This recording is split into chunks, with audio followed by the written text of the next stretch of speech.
ಮದಕರಿ ನಾಯಕ ಹಾಗೂ ದುರ್ಗದ ಸಂಸ್ಥಾನದ ಅಳಿವಿನ ಕಥೆಯೇ ದುರ್ಗಸ್ತಮಾನ. ಈ ಕೃತಿಯು ಪಟ್ಟಾಭಿಷೇಕದ ಪಂಜರ, ಗರಿಬಿಚ್ಚಿದ ಗರುಡ, ಸಿಡಿಲು ಮಿಂಚುಗಳೊಡನೆ ಸರಸ, ಸಂಚುಗಳ ಸುಳಿಯಲಿ, ಸಮರಾಗಮನ, ರಕ್ತರಂಜಿತ ರವಿ ಎಂಬ 6 ಅಧ್ಯಾಯಗಳಲ್ಲಿ ನಾಯಕರ ದುರ್ಗದ ಆಳ್ವಿಕೆಯನ್ನು ಹಂತ ಹಂತವಾಗಿ ವರ್ಣಿಸುತ್ತಾ ಹೋಗುತ್ತದೆ. ಈಗ ನಿಮ್ಮ ಮುಂದೆ ತರಾಸು ವಿರಚಿತ ದುರ್ಗಸ್ತಮಾನದ ರಂಗರೂಪ. ನಿರ್ದೇಶನ, ಪರಿಕಲ್ಪನೆ, ರಂಗವಿನ್ಯಾಸ ಯುವರಾಜ್ ನಾಯಕ್. ಸಂಗೀತ, ಸಾಹಿತ್ಯ ಪ್ರಜ್ವಲ್ ಬಿಎಂ. ವಾದ್ಯ ಸಂಯೋಜನೆ ಹೇಮಂತ್ ಡಿ. ಅಭಿನಯಿಸುತ್ತಿರುವವರು ಶ್ರೀ ವೆಂಕಟೇಶ್ವರ ಪ್ರಥಮ ದರ್ಜೆ ಕಾಲೇಜಿನ ವಿದ್ಯಾರ್ಥಿಗಳು. ಈಗ ನಿಮ್ಮ ಮುಂದೆ ದುರ್ಗಸ್ತಮಾನ.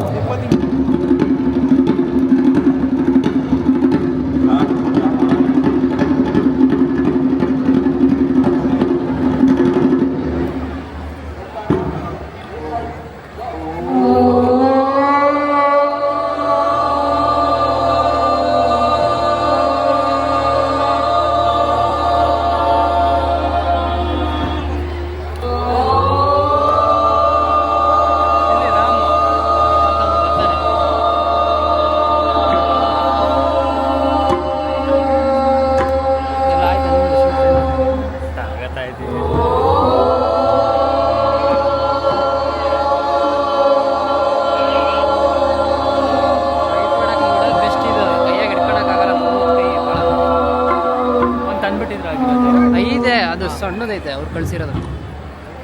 ಎಕ್ಸ್ಟ್ರಾ ನಾವು ಆರ್ಡರ್ ಮಾಡ್ಕೊಂಡಿಲ್ಲ, ಅವ್ರು ಕೊಟ್ಟಿರೋದ್ರಲ್ಲೇ.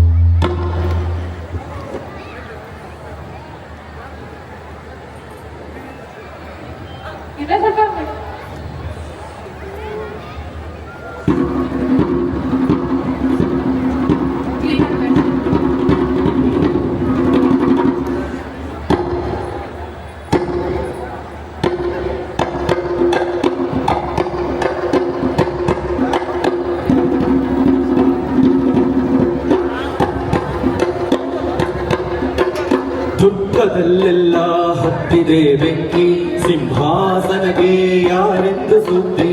ದುರ್ಗದಲ್ಲೆಲ್ಲ ಹತ್ತಿದೆ ಬೆಂಕಿ, ಸಿಂಹಾಸನಕ್ಕೆ ಯಾರೆಂದು ಸುದ್ದಿ. ಹಿರಿಯ ಹೆಮ್ಮರ ಮುರಿದು ಬಿದ್ದಿತೋ ಯಪ್ಪ, ಈ ರಾಜ್ಯಕ್ಕಿನ್ನೂ ದಿಕ್ಯಾರು ಯಪ್ಪ, ಈ ರಾಜ್ಯಕ್ಕಿನ್ನೂ ದಿಕ್ಯಾರು ಯಪ್ಪ.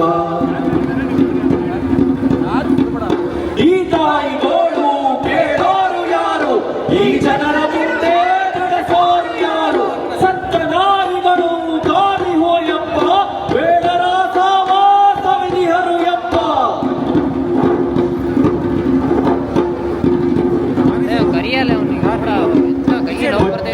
ಯಾರೆಂದು ಯೋಚನೆಯು ಹೊಂದಿದೆ, ಆರುಗಳ ವಾಯುಗಳ ಬೆಂಬಲವು ಹೊಂದಿದೆ. ದೊರೆಯಿಲ್ಲದ ಊರಿಗೆ ಆಪತ್ತು ಬಂದಿದೆ, ತಾಯಿ ದುಃಖವು ಏರಿ ಮುಗಿಲಿಗೆ ಹುಟ್ಟಿದೆ.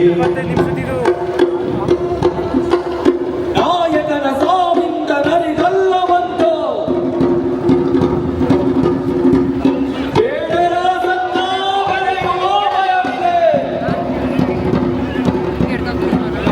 ಒಟ್ಟಕ್ಕೆ ಯಾರೋ ಕಾಪಾಡೋ ಯಾರೋ, ಈ ದುರ್ಗದ ಗತಿಯು ಮುಂದೇನು ಮಾಡೋ, ಮುಂದೇನು ಮಾಡೋ, ಮುಂದೇನು ಮಾಡೋ, ಮುಂದೇನು ಮಾಡೋ, ಅಭಿಯಾನ ಅವರೆಲ್ಲ ಮುಂದೇನು ಮಾಡೋ.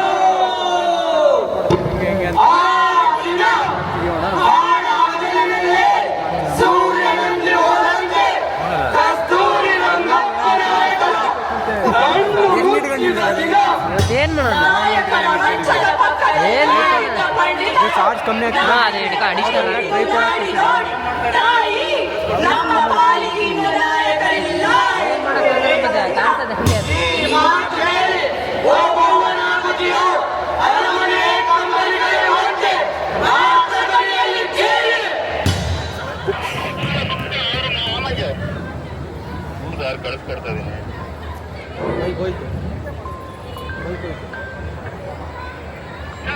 ಪೀಟರ್ ಹಲೋ ಹಲೋ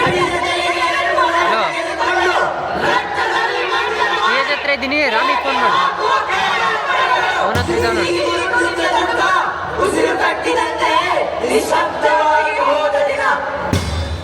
ಎಷ್ಟು ದಿನವಾಯಿತು ಅಮ್ಮನವರು ಹಾಸಿಗೆ ಹಿಡಿದು ಮಗ ಹೋದ 13 ದಿನಕ್ಕೆ ತಮಗಾದ ವಯಸ್ಸಿನ ಭಾರವನ್ನು ಹೊರಲಾಗದೆ ಕುಗ್ಗಿ ಕುಸಿದಂತೆ ಕಾಣುತ್ತಿದ್ದಾರೆ. ಏ ಹುಚ್ಚಂಗಮ್ಮ, ನಿನ್ನದೆಂತಹ ಕಲ್ಲು ಮನಸ್ಸೇ, ನಮ್ಮ ತಾಯಿಗಷ್ಟೇ ಇಷ್ಟೊಂದು ದುಃಖವನ್ನೇಕೆ ಕೊಟ್ಟಿದೀಯಾ?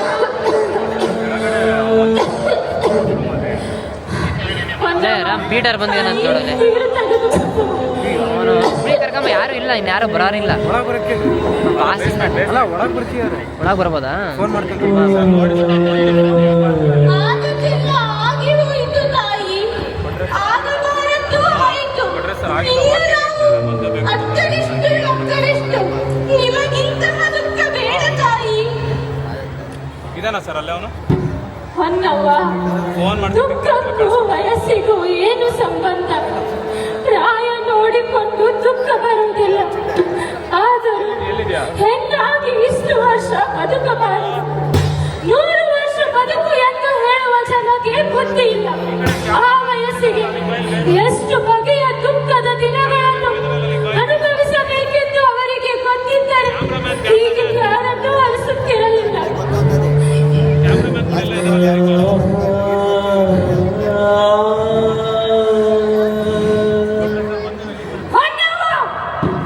ತಾಯಿ, ಮಾಡೋ ಕೆಲಸ ಪೆಟ್ಟನಷ್ಟಿದೆ. ಈಗಿಂದೀಗಲೇ ಅರಮನೆಯಲ್ಲಿ ಸಭೆ ಸೇರಬೇಕು. ಪ್ರಧಾನಿ ರೇಸಪ್ಪಯ್ಯನವರು, 6 ಚಾವಡಿಯ ದಳವಾಯಿಗಳು, ಪಟ್ಟಣ ಶೆಟ್ಟರು ಹಾಗೂ ಶ್ರೀ ಜಗದ್ಗುರುಗಳಿಗೆ ಬರ ಹೇಳಿ. ಆಯ್ತು ತಾಯಿ. ಯಾರಲ್ಲಿ ತಾಯಿ? ಈಗಿಂದೀಗಲೇ ಅರಮನೆಯಲ್ಲಿ ಸಭೆ ಸೇರಲು ಹೇಳಿ. ಇದು ಮಹಾರಾಣಿ ಯೋಗವನಾಗತಿಯವರ ಆಜ್ಞೆ. ಆಯ್ತು ತಾಯಿ. ಮಹಾರಾಣಿ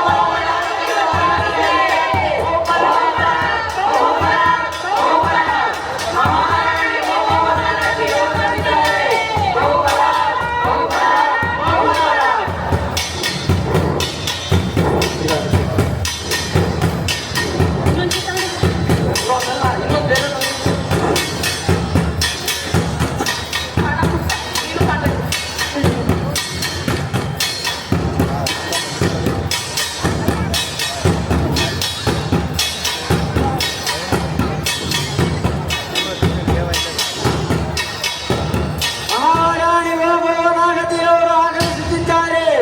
ಬಹುಬರಾತ್ ಬಹುಬರಾತ್ ಬಹುಬರಾತ್.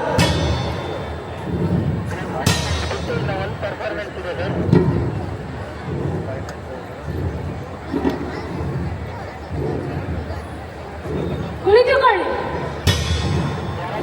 ಇಂದಿನ ಸಭೆಯಲ್ಲಿ ಚರ್ಚಿಸಬೇಕಾದ ವಿಷಯ ಏನೆಂಬುದು ಎಲ್ಲರಿಗೂ ತಿಳಿದಿದೆ. ಸಭೆಗೆ ಬರುವ ಮುನ್ನವೇ ಎಲ್ಲರೂ ತಮ್ಮ ಮನಸ್ಸಿನಲ್ಲಿ ಅಳೆದು ಸುರಿದು 11 ಕಡೆಯಿಂದ ಯೋಚನೆ ಮಾಡಿ ಬಂದಿದ್ದೀರಾ ಎಂದು ಭಾವಿಸುತ್ತೇನೆ. ಈಗ ಮುಂದಿನ ಮಾತು ನಡೆಯಬಹುದು. ತಾಯಿ, ನಿಮ್ಮ ಅಪ್ಪಣೆಯಂತೆ ಈ ಸಭೆ ಸೇರಿರುವುದು ನಿಜ. ಇಲ್ಲಿ ಹಿರಿಯರು ಮತ್ತು ಕಿರಿಯರು ಸಹ ಕೂತಿದ್ದಾರೆ. ಈ ಸಿಂಹಾಸನದ ನಿಷ್ಠೆಯ ವಿಷಯದಲ್ಲಿ ನಮ್ಮೆಲ್ಲರದು ಏಕಾಭಿಪ್ರಾಯ. ನಮ್ಮ ಮಾತಿನಲ್ಲಿ ಹಿಂದೆ ಮುಂದಾದರೂ ಅದನ್ನು ತಪ್ಪು ತಿಳಿಯುವವರು ಯಾರೂ ಇಲ್ಲ. ಹಾಗಾಗಿ ಸಭೆಯಲ್ಲಿ ಯಾರು ಬೇಕಾದರೂ ಮಾತನ್ನು ಆರಂಭಿಸಬಹುದು. ಪ್ರಧಾನಿಗಳೇ, ಯಾರು ಮೊದಲು ಮಾತನಾಡಿದರು ನನಗೆ ಒಪ್ಪಬೇಕಾದವರು ಹಿರಿಯನಾಗತಿಯವರೇ. ಅವರಾಡಿದ ಮಾತು ತೋರಿದ ಕೆಲಸವನ್ನು ತಲೆ ಮೇಲೆ ಹೊತ್ತು ಬೀರುತ್ತೇವೆ. ಇಂಥ ಮುಖ್ಯ ವಿಷಯದಲ್ಲಿ ತಲೆಬೆಂದು ಮಾತನಾಡುವುದು ಸರಿಯಲ್ಲ. ಇಷ್ಟೇ ಆಗಿದ್ದರೆ ಈ ಸಭೆಯನ್ನು ಕರೆಯಲು ನಾವು ಹೇಳುತ್ತಲೇ ಇರಲಿಲ್ಲ. ಪಲ್ಲಕ್ಕಿಯಲ್ಲಿ ಕೂರುವವರು ಒಬ್ಬರಾದರೂ ಅದನ್ನು ಹೊತ್ತು ನಡೆಯುವವರು 4 ಜನ. ಅವರೆಲ್ಲರೂ ಒಂದೇ ದಿಕ್ಕಿನಲ್ಲಿ ನಡೆಯಬೇಕು. ಪಲ್ಲಕ್ಕಿಯಲ್ಲಿ ಕೂರುವವರಿಗಿಂತ ಹೊತ್ತು ನಡೆಯುವವರು ಮುಖ್ಯ. ಹೊತ್ತವರ ಹೆಗಲಿಗೆ ಭಾರ ಎನಿಸದೆ ಅವರ ಬಗ್ಗೆ ಗೌರವ ಇರಬೇಕು. ಆದ್ದರಿಂದ ನೀವು ಮನಬಿಚ್ಚಿ ಮಾತನಾಡಿದರೆ ನಮಗೂ ಮಾತನಾಡಲು ಸುಲಭವಾಗುತ್ತದೆ. ಗುರುಗಳು ತಮ್ಮ ಅಭಿಪ್ರಾಯವನ್ನು ಅಪ್ಪಣೆ ಮಾಡಬೇಕು. ರಾಜ್ಯದೈತ ಚಿಂತಕರು ನನ್ನಲ್ಲಿ ಹೇಳಿದ ಮಾತುಗಳನ್ನು ಮಾತ್ರ ಹೇಳುತ್ತಿದ್ದೇನೆ. ಹೊಸದುರ್ಗದ ಸೇನಾಧಿಪತಿಗಳು ಕೈಲಾಸಿವಾಸಿಗಳಾದ ರಾಜ ಹಿರೇಮದಕರಿ ನಾಯಕರ ತಮ್ಮನ ಮಗನಾದ ಭರಮಪ್ಪ ನಾಯಕರಿಗೆ ಪಟ್ಟ ಕಟ್ಟುವುದು ಎಲ್ಲರ ಅಭಿಪ್ರಾಯ. ತಳವಾರ ಚಾವಡಿಯ ಮುಖಾಂತರ ನಮಗೆ ತಿಳಿದು ಬಂದ ಅಭಿಪ್ರಾಯ ಇದೆ. ಆ ಬಗ್ಗೆ ಉಳಿದವರು ತಮ್ಮ ಅಭಿಪ್ರಾಯವನ್ನು ಹೇಳಬೇಕಾಗಿ ವಿನಂತಿಸಿಕೊಳ್ಳುತ್ತೇನೆ. ಸಭೆಗೆ ಬಂದು ಹೀಗೆ ಸುಮ್ಮನೆ ಕುಳಿತರೆ ಹೇಗೆ? ಇಬ್ಬರ ಮಾತುಗಳು ಮುಖ್ಯವಲ್ಲ. ಯಾರಾದರೂ ಮಾತನಾಡಿ. ಹಿರಿಯ ನಾಗತಿಯರು ಉಳಿದ ಹಿರಿಯರು ಒಪ್ಪಿದರೆ ಆ ಹೆಸರಿಗೆ ನಮ್ಮೆಲ್ಲರ ಅಭ್ಯಂತರ ಏನೂ ಇಲ್ಲ. ತಾಯಿ, ನಾವು ನಮ್ಮ ಆಯ್ಕೆಗಳನ್ನು ಹೇಳುತ್ತಿಲ್ಲ ತಾಯಿ. ಸಭೆಯಲ್ಲಿ ನಡೆದ ವಿಚಾರದ ಬಗ್ಗೆ ಚರ್ಚಿಸಿದೆವು. ನಮ್ಮದು ಈಗ ಮುಗ್ಧ ಮನಸ್ಸು, ತೆರೆದ ಹೃದಯ. ನಾಗತಿಯವರು ನಿರಾಂತಕವಾಗಿ ತಮ್ಮ ಅಭಿಲಾಷವನ್ನು ವ್ಯಕ್ತಪಡಿಸಬೇಕು. ಕಾರಲ್ಲೇ ಕೈ ನೋವು ಬಂದರೆ ಸುಮ್ಮನೆ ಕುಳಿತರೆ ಹೇಗೆ? ನಿಮ್ಮ ಮನಸ್ಸಿನಲ್ಲಿರುವುದು ಹೇಳಿದರೆ ತಾನೇ ನಮಗೆ ಅರ್ಥವಾಗುವುದು. ಹೇಳಿ ತಾಯಿ, ಹೇಳಿ ತಾಯಿ. ನಿಮ್ಮಲ್ಲಿ ನಾನು ಕ್ಷಮೆ ಕೇಳುತ್ತೇನೆ. ಈ ವಿಚಾರವನ್ನು ನಿಮಗೆ ಮೊದಲೇ ಹೇಳಬೇಕಿತ್ತು. ತಾಯಿ ಉಚ್ಚಂಗೆಲ್ಲಮ್ಮ ಸ್ವಪ್ನದಲ್ಲಿ ಹೇಳಿದ ಮಾತನ್ನು ನಿಮ್ಮ ಮುಂದೆ ಇಡುತ್ತಿದ್ದೇನೆ. ನಿನ್ನ ಗಂಡನ ರೂಪ ತಾಳಿ ಜಾನಕಲ್ಲು ದುರ್ಗದ ಕದಲು ಭರಮಣ್ಣ ನಾಯಕನ ಮಗನಾಗಿ ಮದದೇವರನ್ನ ಎಂದು ಜನ್ಮ ತಾಳಿದ್ದಾನೆ. ಅವರಿವರನ್ನು ಪಟ್ಟಕ್ಕೇರಿಸುವ ಮಾತು ಬಿಟ್ಟು ಅವನಿಗೆ ಪಟ್ಟ ಕಟ್ಟು ಎಂದರು. ತಾಯಿ, ನೀವು ಈ ಮಾತನ್ನು ಮೊದಲೇ ಹೇಳಿದ್ದರೆ ನಾವು ಸಭೆಯಲ್ಲಿ ಮತ್ತೊಬ್ಬರ ಎದುರು ತರುವ ಅವಕಾಶವಿರುತ್ತಿರಲಿಲ್ಲ ತಾಯಿ. ತಾಯಿ ಉಚ್ಚಂಗೆಲ್ಲಮ್ಮ ನಾಡಿದ ಮಾತ. ತಾಯಿ ದುರ್ಗವನ್ನೇ ಕಾಯುತ್ತಿರುವ ದುರ್ಗದ ದೇವತೆ. ತಾಯಿಯ ಮಾತು ನಮಗೆ ಶುಭ ನುಡಿ, ವೇದವಾಕ್ಯ, ಕಟ್ಟಪ್ಪಣೆ. ಹೌದು ತಾಯಿ, ನಾನು ಮೊದಲೇ ಹೇಳಿದ್ದೆ, ಮಾತು ನಿಮ್ಮದು, ನಡೆಸುವ ಆಳು ನಾವು. ನಿಮ್ಮ ಮಾತು ನಡೆಸುವುದಕ್ಕೆ ನಾವು ತಲೆ ಕೊಡಲು ಸಿದ್ಧರಿದ್ದೇವೆ. ಅಪ್ಪಣೆ ಕೊಡಿ ತಾಯಿ. ನಮ್ಮ ಮಾತನ್ನು ಒಪ್ಪಿಕೊಂಡು ನನ್ನನ್ನು ಬದುಕಿಸಿದ್ದೀರಿ. ಕುಳಿತುಕೊಳ್ಳಿ. ಮಾತು ಮುಗಿಯಿತೆ ಎಂದಾದರೆ ಸಭೆಯನ್ನು ಮುಗಿಸೋಣ. ಇನ್ನೊಂದು ಮಾತು, ನಾವು ಓಲಗ ಶಾಲೆಯಲ್ಲಿ ಬಹಿರಂಗವಾಗಿ ಪ್ರಕಟಿಸುವವರೆಗೂ ಇಲ್ಲಾಡಿದ ಮಾತುಗಳನ್ನು ಯಾರು ಕೂಡ ಹೊರಗಡೆ ಮಾತಾಡುವಂತಿಲ್ಲ. ಇದು ನಾಗತಿಯವರ ಪರವಾಗಿ ಮಾಡುತ್ತಿರುವ ರಾಜಾಜ್ಞೆ. ಇದು ಗುರುಗಳಲ್ಲೇ ವಿನಂತಿ. ಶಿವಾನುಗ್ರಹವಾಗಲಿ. ನಾವಿನ್ನು ಹೊರಡೋಣ. ನಾಗತಿಯವರಿಗೆ ಹೆಚ್ಚು ಆಯಾಸಗೊಳಿಸುವುದು ಬೇಡ.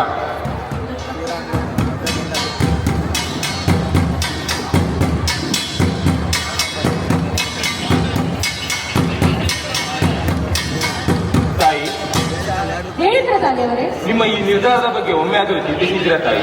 ಏನು ಚಿಂತಿಸಬೇಕಾಗಿತ್ತು? ನಾವಾಡಿದ್ದು ನುರಿತ ರಾಜಕಾರಣಿಗಳಾದ ನಮಗೆ ಒಪ್ಪಿಗೆ ಆಗಲಿಲ್ಲವೇ? ಜಾನಕಲ್ ನಾಯಕರ ಬಗ್ಗೆ ಆಗಲಿ ಅವರ ನಿಷ್ಠೆಯ ಬಗ್ಗೆ ಆಗಲಿ ನಮಗೆ ಸಂದೇಹವಿಲ್ಲ ತಾಯಿ. ಈ ರಾಜ್ಯಕ್ಕೆ ರಾಜನಾಗುವ ಹುಡುಗನ ವಯಸ್ಸು ಎಷ್ಟು ಗೊತ್ತಾ ತಾಯಿ? ಗೊತ್ತು. ಕೇವಲ 12 ವರ್ಷದ ಹುಡುಗ. ದುರ್ಗಕ್ಕೀಗ ಆ ಸುತ್ತಲೂ ಶತ್ರುಗಳಿದ್ದಾರೆ. ಮಿತ್ರರೆಂದೆನಿಸಿಕೊಂಡವರು ಯಾವ ಹೊತ್ತಿನಲ್ಲಿ ಎತ್ತ ತಿರುಗುತ್ತಾರೋ ಗೊತ್ತಿಲ್ಲ. ಇಂತಹ ಸಮಯದಲ್ಲಿ ರಾಜಕಾರಣದ ಗೊತ್ತಿಲ್ಲದ ಹುಡುಗ ಸರಿಯೇ ತಾಯಿ? ಯಾರು ಬಂದರೂ ಅವರನ್ನು ಈ ಮಟ್ಟಕ್ಕೆ ಪಳಗಿಸಬೇಕು ಅಲ್ಲವೇ ಪ್ರಧಾನಿಯವರೇ? ತಿದ್ದುವುದಕ್ಕೆ ಬೆಳೆದ ಬುದ್ಧಿಗಿಂತ ಎಳೆಯ ಪ್ರಾಣ ಅನುಕೂಲ. ಬೇಕಾದ ರೂಪ ಕೊಡಬಹುದು. ನಮ್ಮ ಯೋಚನೆ ತಪ್ಪೇ? ನಾವು ನಿಮ್ಮಷ್ಟು ದೂರಾಲೋಚನೆ ಮಾಡಿಲ್ಲ ತಾಯಿ. ನನಗೀಗ ಅರ್ಥವಾಯಿತು. ನಾನು ಈಗಲೇ ನಮ್ಮ ನಂಬಿಕಸ್ಥರು ಜಾನಕಲ್ಲಿಗೆ ಕಳುಹಿಸಿ ಭರಮಣ್ಣ ನಾಯಕರಿಗೆ ವಿಷಯ ತಿಳಿಯಲು ಹೇಳುತ್ತೇನೆ. ಹಾಗೆ ಪಟ್ಟಾಭಿಷೇಕಕ್ಕೆ ಸಿದ್ಧತೆ ಮಾಡಿಕೊಳ್ಳಲು ಹೇಳುತ್ತೇನೆ ತಾಯಿ. ಮುದ್ದು ಮುಕ್ಕದಂತೆ ನೋಡಿಕೊಳ್ಳಿ. ಆಯ್ತು ತಾಯಿ.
ನಡಿ ನಡಿ ನಡಿ.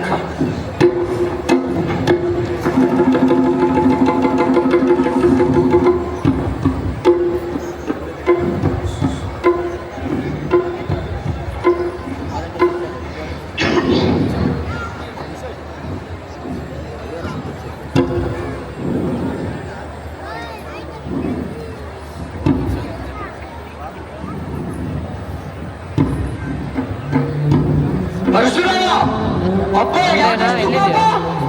ಅಪ್ಪನಿಗಿದ್ದ ಆತುರ ಅವ್ವನಿಗಿದ್ದರೆ ನಮ್ಮ ಹೊಟ್ಟೆ ಭಕ್ತಿ ಹಸಿದು ಬೆಂಡಾಗುತ್ತಿತ್ತು. ಓಹೋ, ಅಪ್ಪನಿಗೆ ಸಿಟ್ಟು ಅಂತ ಅನ್ನೋದಾಗೆ ಸಿಟ್ಟಿನಲ್ಲಿ ನೀನು ನಿಮ್ಮ ಅಣ್ಣ ಅಪ್ಪನನ್ನೇ ಮೀರಿಸಿದ್ದೀರಲ್ಲ.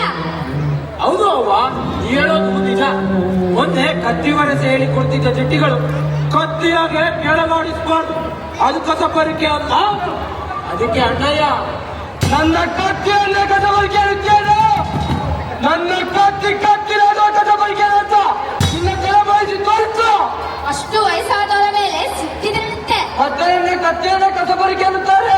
ಓ ಅಪ್ಪಯ್ಯ, ಅವರು ವಯಸ್ಸಿನಲ್ಲಿ ದೊಡ್ಡವರು, ಅವರ ಸಿಟ್ಟು ನಿನಗೆ ಕಾಣ್ತದೆ, ನಿನ್ನ ಸಿಟ್ಟು ನಿನಗೆ ಕಾಣ್ತದೋ? ನನ್ನ ಸಿಟ್ಟು ಹೇಗಾದರೂ ಇರಲಿ, ನೀನು ಮಾತ್ರ ಅವನಿಗೆ ನಾನ್ ಕತ್ತಿನ ಕಡ್ರೆ ಮಾತಿ ಸೂಜಿನಲ್ಲೇ ಕಡ್ಬಿಡ್ತೀಯ. ಅದಕ್ಕೇನು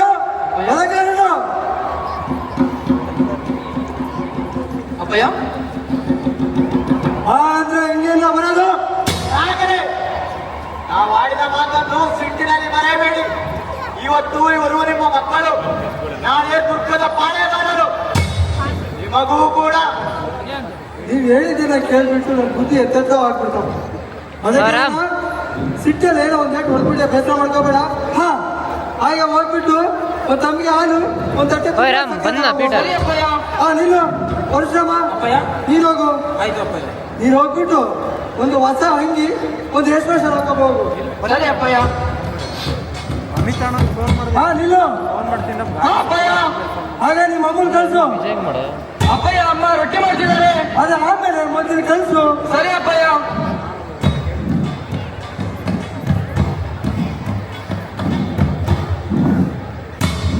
ಅಷ್ಟು ದೂರ ಯಾಕೆ ನಿಂತಿದ್ಯಾ? ಸ್ವಲ್ಪ ಹತ್ರ ಬಾ.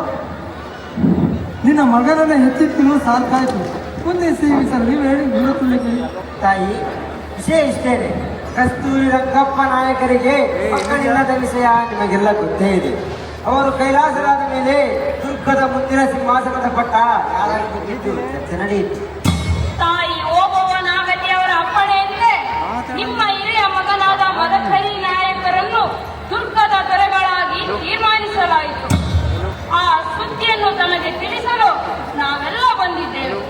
ತಾವು ಸಂತೋಷದಿಂದ ಒಪ್ಪಿ ಈ ಶುಭ ಕಾರ್ಯವನ್ನು ನಡೆಸಿಕೊಡಬೇಕು. ತಾಯಿ, ನಮ್ಮ ಮಾತು ನಿಮಗೆ ಒಪ್ಪಿಗೆ ಐತೆ. ನೀವು ಹೂ ಅಂದರೆ ಹೂವ ಕೊಟ್ಟ ನಾನು ಏನು ಹೇಳಲಿ, ಎಲ್ಲ ನೀವೇ ಹೇಳಿದ್ದೀರಲ್ಲ. ಇನ್ನು ಮುಂದೆ ಎಲ್ಲ ತಿಮ್ಮಪ್ಪನ ಇಚ್ಛೆ. ಇಷ್ಟು ಹೇಳಿದೆಯಲ್ಲ, ಸಾಕ್ಬಿಡು. ಪರಶುರಾಮ, ಸಿಹಿ ವಿಚಾರ ತಂದವರಿಗೆ ಸಿಹಿ ಹಂಚು. ಹಾ, ಇನ್ನೊಂದು ಮಾತು. ಇಲ್ಲಿ ಮಾತನಾಡಿದಂತಹ ವಿಚಾರ ಹೊರಗಡೆ ಎಲ್ಲಿಯೂ ಹೇಳುವಂತಿಲ್ಲ.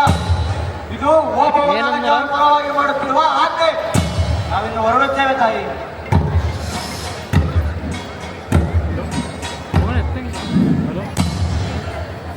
ಅದಕ್ಕಾಗಿ ನಿನ್ನನೆ ಹೆಚ್ಚಿದ್ದು ಸಾಕಾಯ್ತು. ನೀನಿಂದಲಿದ ದುರ್ಗದ ದೊರೆ. ವಾಯ್ಸ್ ಬ್ರೇಕ್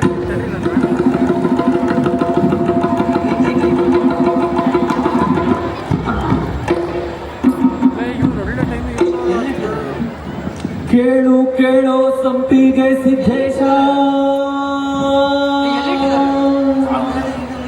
ದೀಪ ಬೆಳಗೋ ಈ ವ್ಯಾಳೆ ಬೇಡುವೆವು ನಿನ್ನ. ದೊರೆಯು ಬರ್ತಾನಪ್ಪ ದುರ್ಗವ ಕಾಯೋದಕ್ಕೆ, ನಡೆಸುತ್ತ ಉಳಿಸೋ ಈ ನಮ್ಮ ದೊರೆಯ.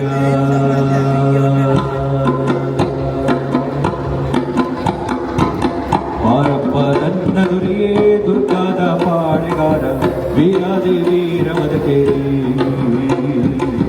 ಶತ್ರನ ಮುಖದವನ ಅವನೇ 705ನೇ ಬೆಕ್ಕಿಯ ಚೆಂಡಿನಂತವನೇ. ಏ ಅಣ್ಣ ಬದುಕೆ ಅಣ್ಣ ಇರಲಿ ನಿನ್ನ ಕಣ್ಣ, ಈ ಸಣ್ಣ ಬ್ಯೂಗಾರ ಉಡಿಯ ತುಂಬ ಹಣ್ಣ, ಕರುಣಿಸೋ ಕಾಪಾಡೋ ನೀ ಬಂದು ದುರ್ಗವನ್ನ. ಆರಂಭ ನನ್ನ ದೊರೆಯೇ ದುರ್ಗದ ಪಾಳೆಗಾರ, ವೀರಾದಿ ನೀರ ಬದಕೇರಿ, ವೀರಾದಿ ನೀರ ಬದಕೇರಿ, ವೀರಾದಿ ನೀರ ಬದಕೇರಿ.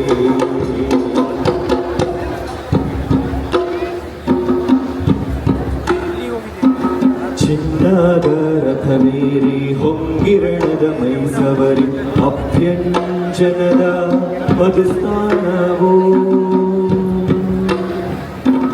ವೀರಧೀರನಾದ ಬಾಳೆಗಾರರ ರಾಯಣಿ ಬಾರು ದುರ್ಗದ ರಥವೇರಿ, ನೀ ಬಾರು ದುರ್ಗದ ರಥವೇರಿ.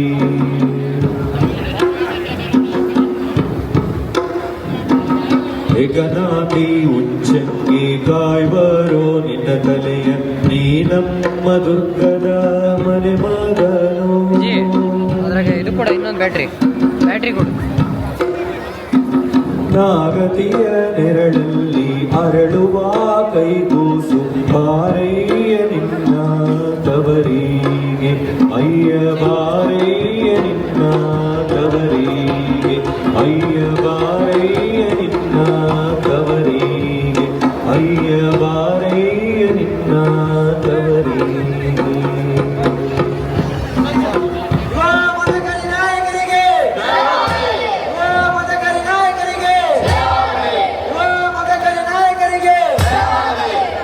ಸಂಭ್ರಮದಲ್ಲಿ ಸೇರಿದಂತಹ ಎಲ್ಲ ಊರಿನ ಜನರಿಗೆ ನನ್ನ ಕೃತಜ್ಞತೆ. ಎಲ್ಲರೂ ಭೋಜನವನ್ನು ಸೇವಿಸಿ ಅವರ ಆ ಗುರುಗಳಲ್ಲಿಯೂ ವಿನಂತಿ. ಹೊನ್ನವ್ವ, ಯುವ ಮದಕರಿ ನಾಯಕರಿಗೆ ಕರೆದುಕೊಂಡು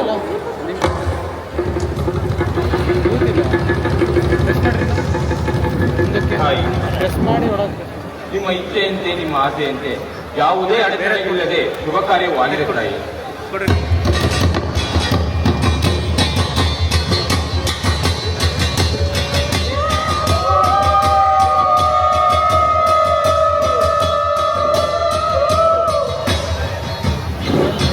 ಪ್ರಧಾನಿಗಳೇ, ಏನಿ ಸದ್ದು? ಯಾರು ಯುದ್ಧ ಹೂಡುವ ಸಂಚನ್ನು ಹಾಕುತ್ತಿದ್ದಾರೆ ವಿಚಾರಿಸಿ. ಆಯ್ತು ತಾಯಿ.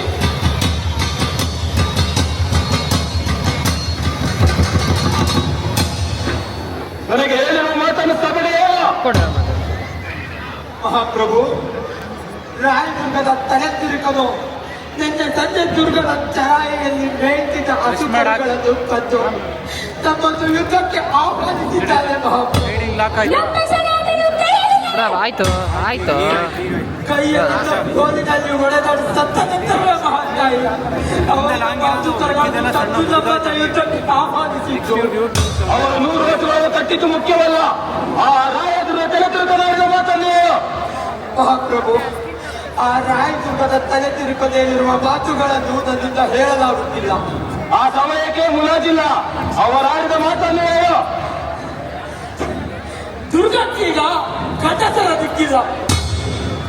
ಪಟ್ಟದ ಮೇಲೆ ಜೋಟಿದ್ದ ಹುಡುಗ, ಆಡಳಿತ ನಡೆಸುತ್ತಿರುವವಳು ಮುದುಕಿ ಎಂದು ನಮ್ಮನ್ನು ಹೀಯಾಳಿಸಿ ನಮ್ಮ ಹಸುಕರುಗಳನ್ನು ಕೊಂದು ನಮ್ಮ ಸೈನಿಕರನ್ನು ಕೊಂದರು ಮಹಾಪ್ರಭು. ಆ ಮಾತನಾಡಿದ ನಾಲಿಗೆ ಕತ್ತರಿಸಿ ನಾಯಿಗೆ ಉಣಬಡಿಸಲಾಯಿತರೆ. ನನ್ನ ಹೆಸರು ಬಲಮಂಡ ನಾಯಕನೇ ಅಲ್ಲ. ಅವರ ರುಂಡಗಳನ್ನು ಕೆಂಡಾಡದಿದ್ದರೆ ನನ್ನ ಹೆಸರು ಚೊಪ್ಪ ನಾಯಕನೇ ಅಲ್ಲ. ಸತ್ತು, ಇದು ನಿಮಗಲ್ಲ, ನನಗೆ ಸವಾಲು. ನಮ್ಮ ಬಗ್ಗೆ ಮಾತನಾಡಿದವರನ್ನು, ನಮ್ಮ ಹಸು ಕದ್ದವರನ್ನು ಹಿಡಿದೆಳೆದು ತಂದು ಅರಮನೆಯ ಗೋಧನಿನಲ್ಲಿ ಕಟ್ಟದಿದ್ದರೆ ನಾನು ಕಟ್ಟುಗಳಿಗೆ ಮದಕರಿ ನಾಯಕನ ಮಡದಿ ಅಲ್ಲ. ಹಸು ಕಟ್ಟುವುದು ಒಂದೇ, ಹೆಣ್ಣಿನ ಸೆಣಗಿಗೆ ಕೈ ಹಾಕುವುದು ಒಂದೇ. ಪ್ರಧಾನಿಗಳೇ, ಯುದ್ಧಕ್ಕೆ ಸಿದ್ಧತೆ ಮಾಡಿಕೊಳ್ಳಿ. ನಾನು ಬರುತ್ತೇನೆ. ಚೋಟುಕದ ಹುಡುಗ ಎಂದು ನನಗೂ ಅವಮಾನಿಸಿದ್ದಾರೆ. ಬೆನ್ನು ಕೊಟ್ಟು ಬದುಕುವ ಆಸೆ ನನಗಿಲ್ಲ ತಾಯಿ. ನಾಯಕರೇ, ನಿಮ್ಮ ಧೈರ್ಯವನ್ನು ಮೆಚ್ಚಿದೆ. ಅಪ್ಪಣೆ ಕೊಡಿತಾಯಿ, ನಾವಿನ್ನು ಯುದ್ಧಕ್ಕೆ ಹೊರಡೋಣ. ಮುಂದಿನ ಮಾತು ರಾಯದುರ್ಗದ ದಾರಿಯನ್ನಾಗಲಿ. Hara Hara Mahadeva!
Hemanth Kumar NT final year B.Com. Santosh Acharya first year BA. Roja second year B.Com. Ankita Badli first year BCA. Basavaraj first year BA. Bisilingappa ಎಂಪೇರೆ ಸ್ಪರ್ಧೆಗಳು ಥರ್ಡ್ B.Com. ಗೌರಿ ಹೋಪ್ first year BA. Nagani Harika second year B.Com. Vedant ಸಿಟಿ first year BCA. Jeevan M first year